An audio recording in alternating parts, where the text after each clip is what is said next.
오늘 본문 말씀 너무 잘 아는 대로 야이로 이야기이죠. 야이로라고 하는 회당장이 있었는데 그에게 외딸이 있었습니다. 12살 난 외딸이 이제 죽었습니다. 근데 예수님께서 그 죽은 딸을 다시 살리셔서 야이로의 품에 안기시는 이야기입니다. 결과는 너무 잘 알죠. 우리가 잘 아는 내용입니다. 근데 저는 이 본문을 묵상하면서 과연 나에게는, 우리 성도님들에게 이 야이로의 심정으로 정말 사랑하는 딸, 내가 살려야만 하는 이 사랑하는 딸은 무엇일까? 이렇게 생각을 해보았습니다. 상황이 다 다르고 환경이 다 다르니까 아마 살리고 싶은 딸이 다 다를 거예요. 그러나 오늘 말씀으로 좀 적용을 하려고 해요. 저는 지금 저에게 하나님 살려주옵소서 사랑하는 딸이 있다면 저는 우리 교회, 또 우리 한국교회, 지금 코로나로 너무 어렵잖아요.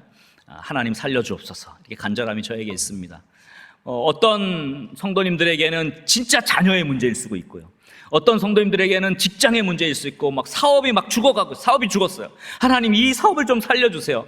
어떤 인생의 문제들, 또 해결해야 될 진로의 문제들, 다양하게 아마 하나님 살려달라고 요청하고 간구하고 싶은 그 딸이 아마 여럿이 있을 겁니다.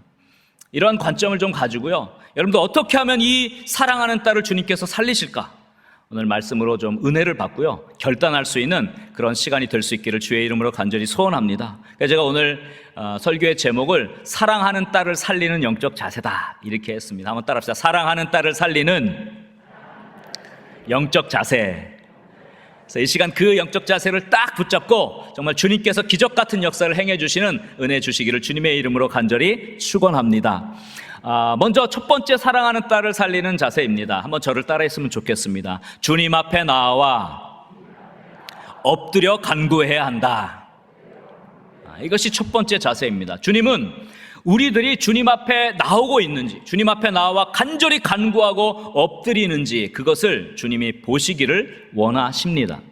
많은 사람들이 딸을 살리고 싶어 합니다. 근데 모두 다 딸을 살려주시는 은혜를 경험하지는 못합니다. 마음은 다 있어요. 그러나 그것을 받는 사람은 많지 않다는 것입니다. 그 이유는 주님이 원하시는 그 모습이 안 나오기 때문에 그래요. 주님의 마음에 합한 영적인 자세를 먼저 보시기를 원하는 그 주님의 마음을 알아야 돼요. 그분 앞에 나와 엎드리는 것이죠. 간구하는 것입니다. 간절히 주님을 찾는 것입니다. 그 사람에게 하나님께서 은혜를 베풀어 주시는 줄 믿으시기 바랍니다. 오늘 본문 우리가 다 읽지 못해서 좀 길어요. 우리 40절부터 시작이 되는데 그 배경에 보면 40절에 이렇게 말씀하고 있습니다. 예수께서 돌아오심에 무리가 환영하니 이는 다 어떻게 했다고요? 기다렸음이로라 그랬어요. 예수님께서 가버나움에서 많은 기적을 행하셨거든요. 그리고 호수 건너편으로 가셨다가 다시 지금 가버나움으로 오시는 중이에요. 지금 기다리는 사람들은 가버나움 사람들입니다. 다 환영하고 기다렸다 그랬습니다. 아마 마음속에 다양한 소망을 품었을 겁니다. 정말 야이로뿐만 아니라 다른 사람의 자녀들도 정말 병에 걸려서 죽어가고 있지 않겠어요? 정말 내 자녀도 좀 살려주면 좋겠다. 나의 병을 좀 고쳐주면 좋겠다. 부모님을 좀 살려주면 좋겠다. 여러 가지 소망을 가지고 예수님을 기다렸을 거예요. 그런데 여기서 이 야이로라고 하는 사람의 딸이 살림을 받는 역사가 일어납니다. 다른 사람들 다 기다렸지만 야이로가 이 기적을 체험하는 것은요, 야이로가 영적인 선점을 한 거예요. 이 모습이 그렇게 중요해요. 오늘 누가복음 8장 41절 이하에 보면 이렇게 기록되어 있어요. 이에 회당장인 야이로라는 사람이 와서 어떻게 했다 그랬습니까? 예수의 발 아래 엎드려 자기 집에 오시기를 간구하니 그랬어요. 다 기다렸는데 그 앞에 납작 엎드리고 먼저 예수님 우리 집에 좀 오세요 라고 한 사람은 야이로였다는 거예요. 이유는 42절에 이는 자기에게 12살 된 외딸이 있어 죽어가미러라. 물론 다른 사람도 이렇게 긴박한 상황이 있을 수 있어요. 그런데 그들은 그냥 예수님 오시면 어떻게 되겠지, 그냥 이 수준이지 예수님 정말 우리 집에 꼭 오세요 이렇게 못했다는 거예요. 많은 사람들이 예수님을 기다립니다. 많은 사람들이 하나님의 능력을 체험하길 원합니다. 그러나 마음만 있어갖고는 안 돼요. 주님 앞에 엎드리는 영적 자세가 필요한 것입니다. 누구도 야이로처럼 예수님 발 앞에 엎드려 간청하지 않았습니다. 오늘날도 똑같아요. 예수님 기다리죠. 환영하죠. 근데 예수님 발 앞에 엎드리는 사람은 적어요. 뭐 어떻게 해주시겠지, 어떻게 되겠지, 이래가지고는 안 되는 것입니다. 예수님께로 나와 발 앞에 납작 엎드렸습니다. 여기서 엎드렸다 이렇게 표현된 이 헬라어의 그 원어를 살피면요, 굉장한 의미가 됩니다. 무릎을 꿇고 땅에 대고 머리를 조아렸다, 머리를 땅에 댔다, 그런 의미예요. 그냥 엎드린 게 아니에요. 완전히 그 앞에, 제가 자주 말하자면 납작 엎드렸다는 거예요. 이것은 간절한 간청을 말할 때 쓰는 단어입니다. 간절한 간청, 정말 간절할 때 이런 자세가 나오는 것입니다.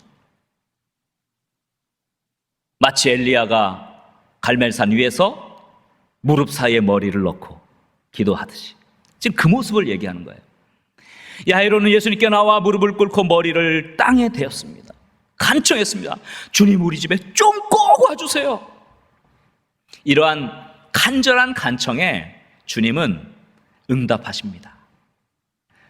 주님께서는 전심으로 자기에게 향하는 자들에게 능력을 베풀어 주실 것입니다. 할렐루야. 지금 코로나 상황을 지납니다. 우리들의 야이로의 심정이 다 갖고 있을 겁니다. 우리들의 마음 가운데. 저도 이해가 돼요. 얼마나 사랑하는 딸 죽음 가운데서 다시 하나님 살려주십시오 이렇게 마음 가운데 품은 것들이 많겠어요. 여러분, 죽어간 딸과 같은 가정의 문제, 질병의 문제, 고통의 문제, 진로의 문제, 경제적인 문제, 실제적인 자녀들의 문제까지 다 갖고 있지만, 살리고 싶은 마음이 있지만, 그런데 정작 주님 앞에 엎드리지 못하죠. 주님 앞에 나오지 않아요. 간절히 간구하지 않아요. 여러분, 그냥 어떻게 되겠지 그렇게 멍하니 있지 마십시오. 영적 자세를 고쳐잡을 수 있기를 간절히 소원합니다. 기회가 올 때 주님 앞에 나아가 엎드려 간구할 수 있기를 주의 이름으로 간절히 축원합니다. 다른 사람들보다 먼저 엎드리는 영적인 선점을 할 수 있기를 간절히 소원합니다. 코로나로 인해 불안합니까? 두렵습니까? 간절함이 그것보다 약한 거예요. 두려움이 더 크잖아요. 그런 걸 뛰어넘어야 합니다. 여러분, 예배 자리로 나올 수 있으면 좋겠어요. 주님 앞에 나와 엎드리길 원합니다. 간구하길 원합니다. 참 예배자, 참 기도자, 이 영적 자세가 회복되어야 우리 안에도 하나님의 능력이 나타나고 기적 같은 역사가 일어나게 될 것입니다. 주님은 지금 그 모습을 보길 원하시는 거예요. 저는 그렇게 믿어요. 주님은 지금도 불꽃 같은 눈동자로 온 땅을 두루 감찰하세요. 내가 누구에게 좀 능력을 베풀까? 내가 능력을 베풀 나를 전심으로 찾는 자가 누굴까? 지금도 살펴보고 계십니다. 그 눈길에 든다면 그 주님의 눈에 든 야이로처럼 죽은 딸이 살아나는 주님의 능력을 맛보게 될 줄 믿습니다. 우리 사랑하는 거룩한 문 성문교회 믿음의 영가족들이 주님 앞에 나와 엎드려 간절히 주님을 찾고 간구함으로 사랑하는 딸을 살리시는 주님의 능력을 체험할 수 있기를 주의 이름으로 간절히 축원합니다. 우리 옆 사람을 한번 이렇게 축복했으면 좋겠습니다. 주님께 나와 엎드립시다. 주님이 능력을 베푸십니다. 할렐루야. 사랑하는 딸을 살리는 영적인 두 번째 자세입니다. 한번 저를 따라하면 좋겠습니다. 어떠한 상황에서도 입술을 지켜야 한다. 주님이 우리에게 바라시는 모습 중 중요한 한 가지가요, 입술을 지키는 거예요. 대부분 주님의 은혜를 경험하지 못하고 신앙이 얕고 또 죄 가운데 쉽게 빠지는 그런 사람들을 보면 주로 말 실수하는 것을 많이 보게 됩니다. 그러니까 여러분, 신앙생활 하면서 가장 신경 써야 될 신앙의 자세 가운데 이 하나가 입술입니다. 성경에 보면 입으로 짓는 죄가 굉장히 많이 언급되어 있습니다. 입의 말이 그렇게 중요해요. 대부분 가벼운 신앙의 사람들이요, 조금만 마음이 힘들어도, 조금 상황이 어려워져도 이렇게 저렇게 불평하고 원망하는 말을 많이 이렇게 내어놓습니다. 그런데 참 헌신하는 분들 있잖아요. 진짜 믿음이 깊은 사람들은요, 오히려 말이 없습니다. 보면 그래요. 교회도 보면 그래요. 묵묵히 사명과 직분을 감당하는 그런 사람들이요, 말이 없어요. 당장 상황이 어렵고 힘들더라도요, 말을 아끼는 분들입니다. 오늘 본문에 보면 예수님이 야이로가 먼저 나와서 그 발 앞에 엎드려서 주님, 저희 집에 좀 꼭 오세요 간구하는 그 간청에 쾌히 응답하셨어요. 그래서 딸을 살려주러 지금 어떻게 했어요? 야이로의 집으로 가고 계신 거예요. 오늘 본문에 나옵니다. 가고 계신, 딸이 죽어가고 있기 때문에 이제 빨리 예수님이 가기만 하면 우리 딸은 살아날 거야. 긴급한 상황 가운데 있습니다. 근데 문제는 예수님의 걸음이 자꾸 늦어져요. 이게 문제예요. 오늘 42절 하반절에 보니까 이렇게 성경에 기록되어 있습니다. 예수께서 가실 때 어떻게 됐다고요? 무리가 밀려들더라 그랬어요. 무리가 막 예수님 주위를 이렇게 에워쌌어요. 그러니까 예수님이 걸음을 걷기가 힘든 겁니다. 야이로의 딸을 빨리 살리려면 빨리 가야 되는데 급해 죽겠는데, 딸이 죽어가는데 시간이 급한데 무리들이 밀려들어서 자꾸 지연이 되는 겁니다. 근데 게다가 예수님이 아예 걸음을 멈춰버렸어요.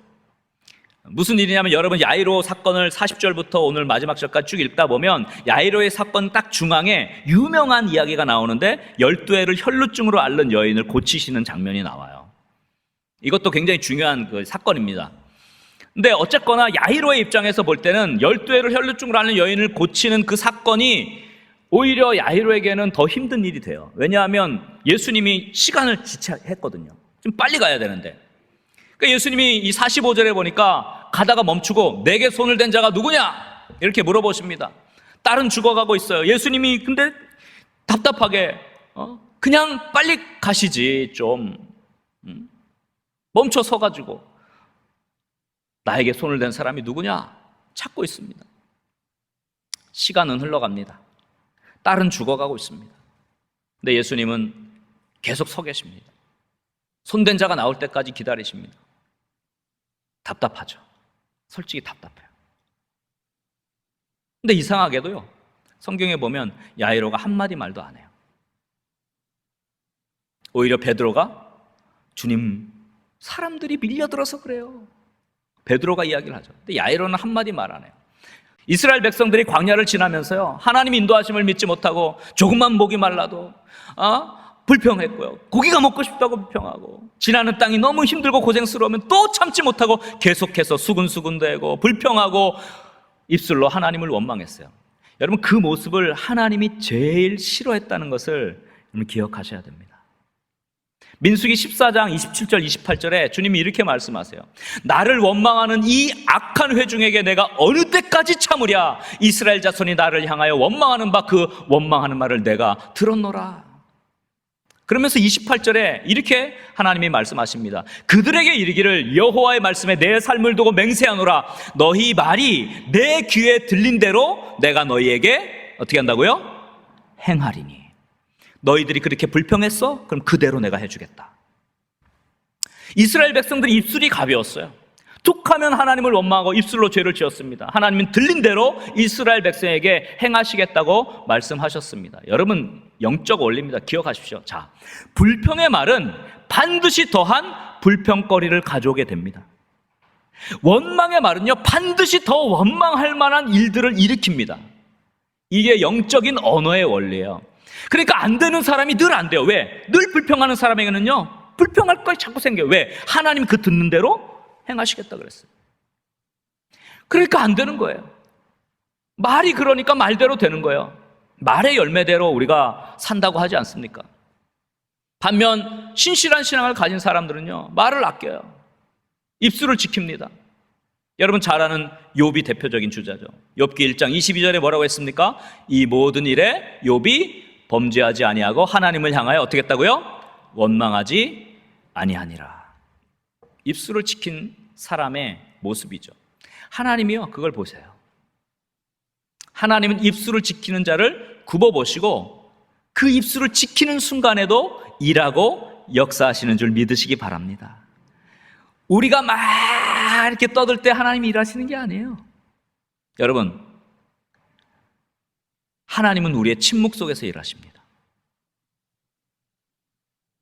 아무것도 일어나지 않고 있는 듯 보여도 하나님은 우리의 침묵 속에서 일하고 계시는 줄 믿으시기 바랍니다.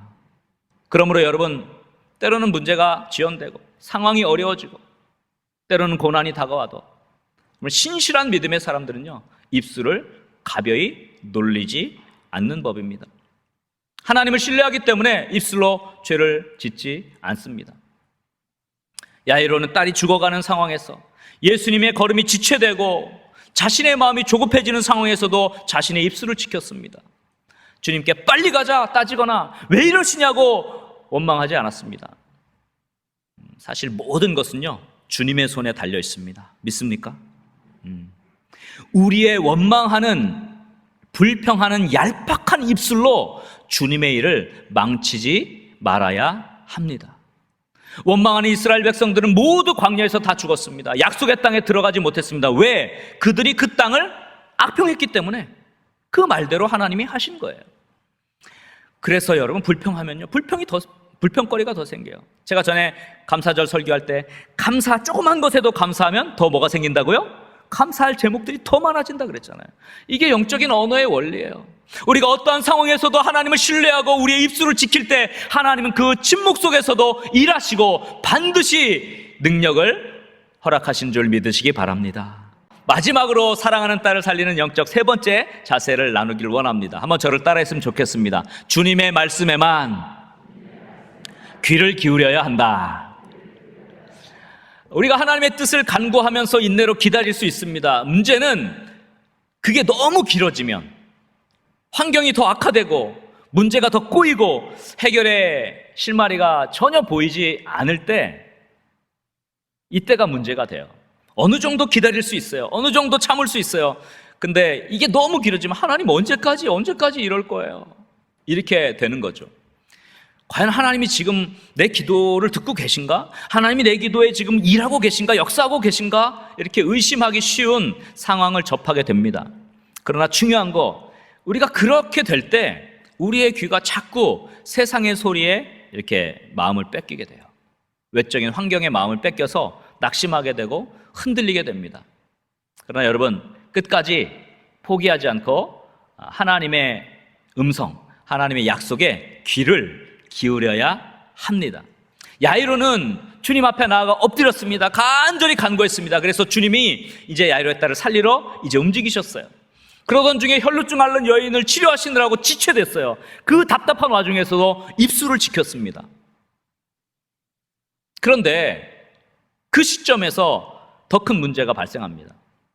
혈루증 이 여인을 고치고 그 여인에게 딸아, 내 믿음이 너를 구원했으니 평안히 가라 말씀하는 그 찰나에, 이제는 끝나면 바로 이제 가니까 소망이 생기잖아요. 근데 그 찰나에 오늘 본문 49절 절망의 사건이 벌어지는데요.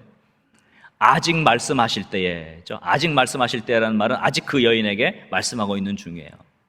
딸아, 내 믿음이 너를 구원했으니 이제 평안히 가라 말씀할 때 회당장의 집에서 사람이 와서 말하되, 어떻게 됐어요? 당신의 딸이 죽었나이다. 죽었대요. 선생님을 더 괴롭게 하지 마소서. 당신의 딸이 죽었습니다. 예기치 않던 지연으로 인해 돌이킬 수 없는 상황이 이제 발생한 겁니다. 그나마 이제 이 혈루증 여인 이야기만 끝나면 내가 이제 예수님 모시고 빨리 가면 내 딸이 살 건데, 이 희망조차도 꺾여버리는 순간입니다. 당신의 딸이 죽었나이다. 모든 것이 끝났습니다. 이것을 선고하는 순간입니다.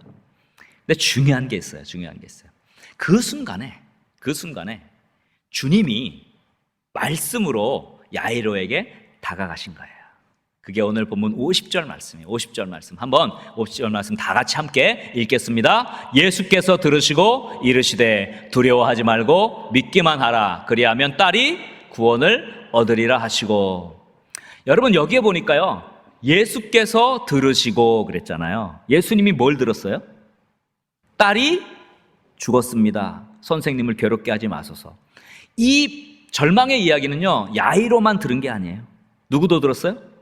우리 주님도 그 음성을 들으신 거예요. 주님이 그 음성을 같이 들으셨어요. 그리고 야이로에게 이렇게 말씀하시는 거예요.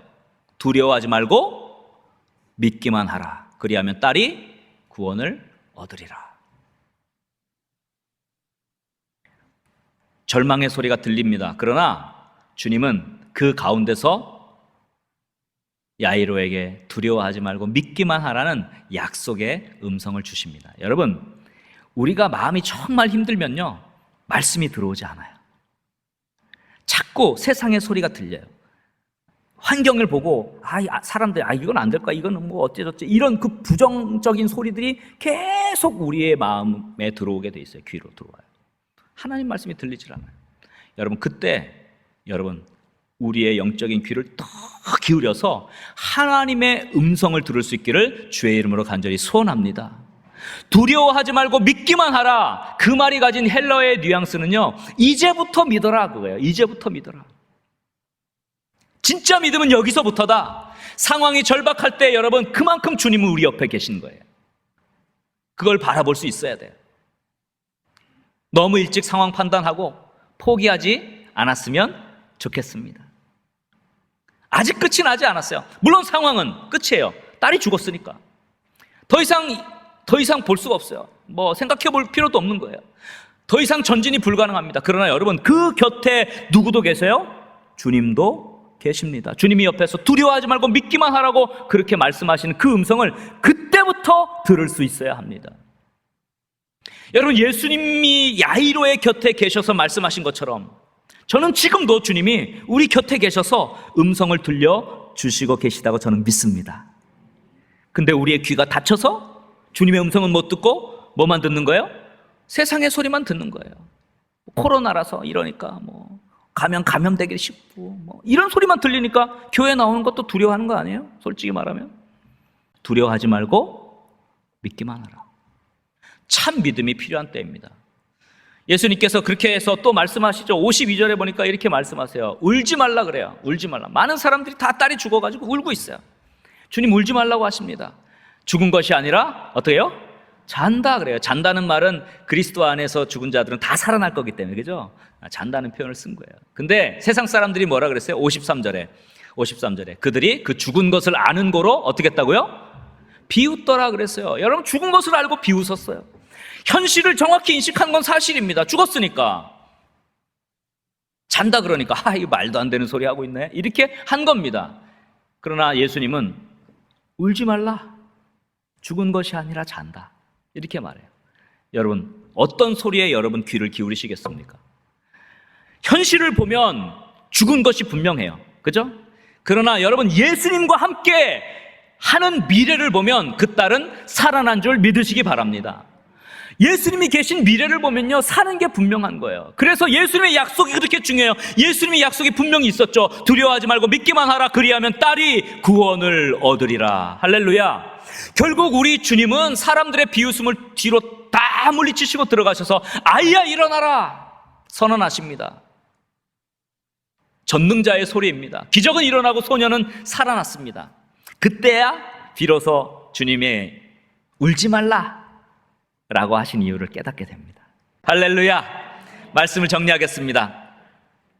우리는 답답하지만 주님은 멀리 계획을 다 잡아놓고 계십니다. 믿습니까? 좁은 우리의 시각으로는요, 보면 막히는 것 같아요. 답답합니다. 그러나 주님의 계획에는 막힘이 없는 줄 믿으시기 바랍니다. 그래서 첫 번째, 그러한 능력의 주님을 의지하고 주님 앞에 어떻게 해요? 나와 엎드리는 것입니다. 간절히 간구하고 사모하는 것입니다. 그런 영적 자세가 회복될 때 능력은 나타날 것입니다. 또 두 번째, 입술을 지킬 수 있기를 바랍니다. 가볍게 입술을 올려 불평하고 원망하지 마십시오. 하나님은 반드시 우리의 침묵 속에서도 일하고 계십니다. 지금도 일하고 계세요. 그리고 마지막으로 낙심하게 하는 소리에 귀를 기울이지 말고요, 말씀에 빠져들길 원합니다. 말씀으로 깊이 들어가면 우리에게는 소망이 생기는 것입니다. 전능자의 말씀과 약속의 음성에 귀를 기울이는 영적 자세를 지킬 때 주님께서 우리의 모습을 보시고, 우리의 엎드리는 모습, 우리의 입술을 지키는 모습, 우리의 말씀에 귀를 기울이는 모습을 보시고 우리의 앞에 놓여져 있는 죽은 딸을 살리셔서 품 안에 안겨주시는 놀라운 기적 같은 역사를 행해 주실 줄 믿습니다. 이러한 전능하신 하나님의 역사하심을 체험하는 우리 사랑하는 거룩한 문 성문교회 믿음의 영가족들 되기를 주님의 이름으로 간절히 축원합니다.